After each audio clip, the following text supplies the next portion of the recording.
Welcome back. I will be taking you through the second set of templates on project identification and prioritization. To start with, every MDA will be expected to put their name in this column, and then the table itself is named as MDA's resource framework. Every MDA is expected in this column to restate their objectives, probably as contained in the instrument, the legal instrument that established them, or some sort of strategic plan or some sort of report. But every MDA will be expected to populate this portion with their objectives. And then each of these objectives have to be translated to a set of outcomes. And this column, the MDAs will be expected to populate it with that set of outcomes. When we say outcome, what do we mean?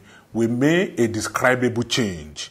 And so whatever it is we are putting here should indicate or give us a notion of change. For instance, you want increase in girls' enrollment in school, so you can write increase in girls' enrollment. In the outcome column, you will be expected to describe the kind of results that you want to provide to your targeted beneficiaries, and mainly deriving from your main objectives. And after that, you go to column 3, and then you will be expected to state the indicators for that outcome. The purpose of the indicator is for us to be able to know how the outcome will be monitored in terms of whether it is achieved or not achieved. And it is on the basis of this outcome indicator that you are going to set up the baseline value as well as the target value.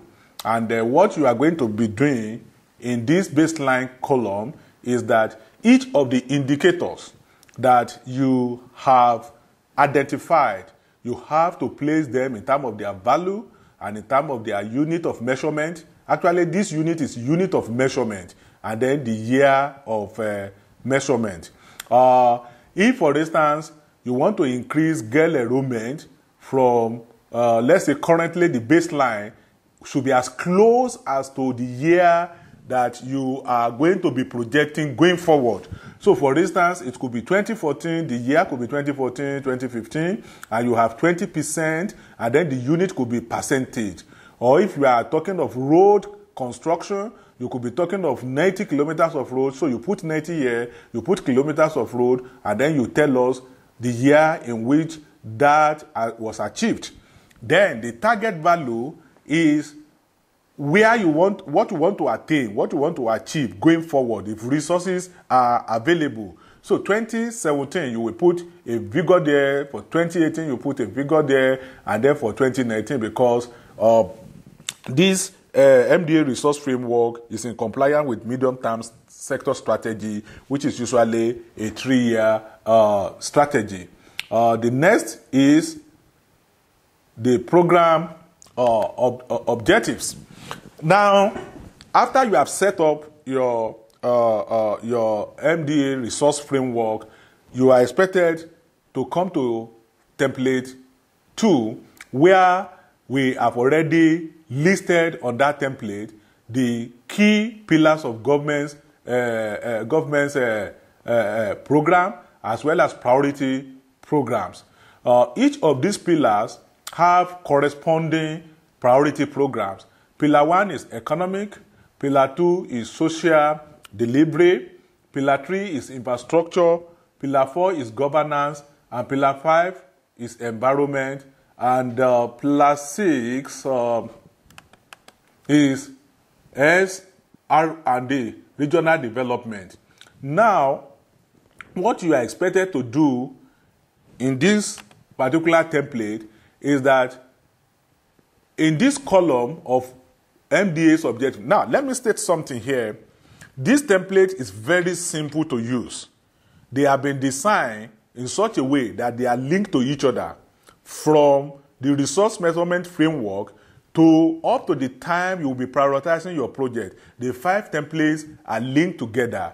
So, if you populate, particularly as in MDA's objective, it will automatically appear in this box where you see 0. 0 is there because we have not put a particular objective. If we list the objectives will be automatically listed. Then the next column is where you will now do project identification. And this project identification will be taken from the template dealing with project program identification in the rapid appraiser templates, which we have dealt with previously.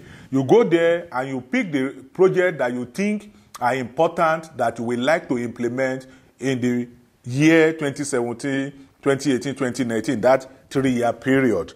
And once you list those projects, so you can have like 1, 2, 3, 4, 5 projects to implement one objective. Let me say that what you're expected to do on this table after you have identified the project is to now ask yourself, to what extent are these projects in alignment with the predetermined federal government's economic pillars, policy pillars and priority programs. What you then do is to match. What you do is to match each of the projects to each of these key priority programs. For instance, if we are talking of agricultural development, we know that can lead to economic diversification. It can also lead to job creation. So in economic diversification, you just mark X. Yes, you mark X. That is it. If it is contributing to job creation, what you also do is that you mark X. So that is how you will match each of the projects. The purpose of this is that every project that you have identified here must be relevant and must be able to contribute to any of the government priority programs that have been previously identified. So after you have done this one, you will move to the next template. In this template, you will again see that column 1 is automatically populated, which is the outcome that was defined in template 1 or table 1. And then the project is also automatically populated, as you can see, those 00, which is from table 2. Then you now have to determine the corresponding output, which can be in terms of product or it can be in terms of service from each of the projects. And then you tell us what are the indicators to know that you have achieved the deliverables under the output. And then again, you set up the baseline and the target for each of these outputs that are to be delivered.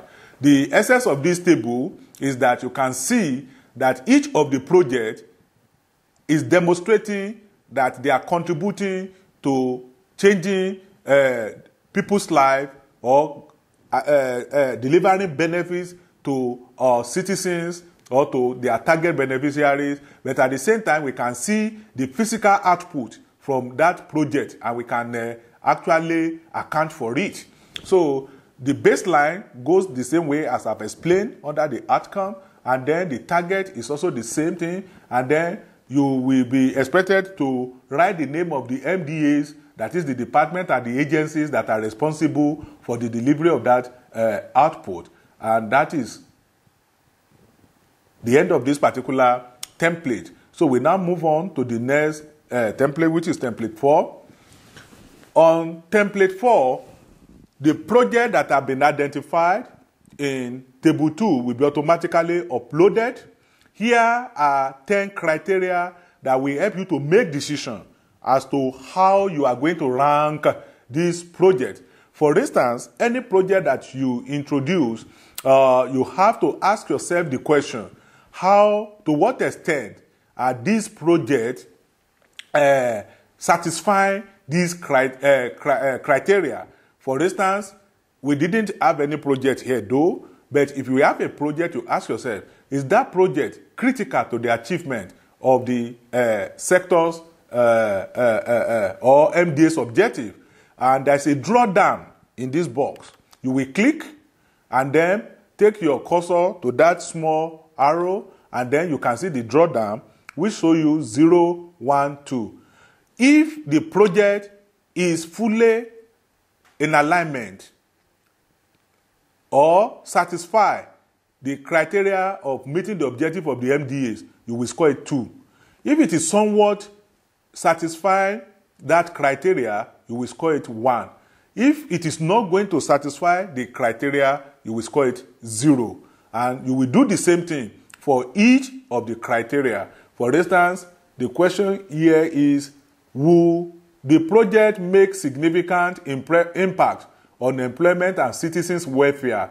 If the answer is, you click again, you click on that on that column, and then you take your arrow, your cursor to the small little box by the side, you click. Now, if that project is going to contribute fully to, will make significant impact on employment and citizens' welfare, you score it 2. If it is somewhat, you score it 1. But if it is not going to contribute or make significant impact on employment and citizens' welfare, you score it 0. So this is how you will score every project that you have identified in Table 2. And as you are doing that, it will be automatically scoring itself in this column. And then it will be ranked. It will be ranked automatically in this column. And then you will have to add a remark. The reason why we have a column for remarks is that there are certain projects that may not necessarily satisfy all of these criteria or satisfy quite a large number of them, and they are not, and therefore ranked lowest, but may be very significant. For instance, there could be emergency, there could be that will make to respond to that emergency, you will need the resources to be allocated. That you have to put a remarks. Probably you can remark that based on our experience last year, the level and the amount of rainfall, there was flooding on communities along River Niger Bank or River Benue Bank. If we have the same level of rainfall this year, therefore we are likely to have that. So you make that provision. So basically the remarks is just for you to take account of certain projects that may not rank very high, but they have high social impact. So you then move on to the last table. The last table, you don't need to do anything here. It's just a summary of the total score and the ranking in the previous table. But on this table, it will automatically help you to prioritize the project and list them. Then, if you have budget ceiling, you begin to allocate resources according to projects that are ranked 1, 2, 3, 4, 5 until you exhaust your budget that has been given to you. And that way, you'll be able to have a good project. Thank you.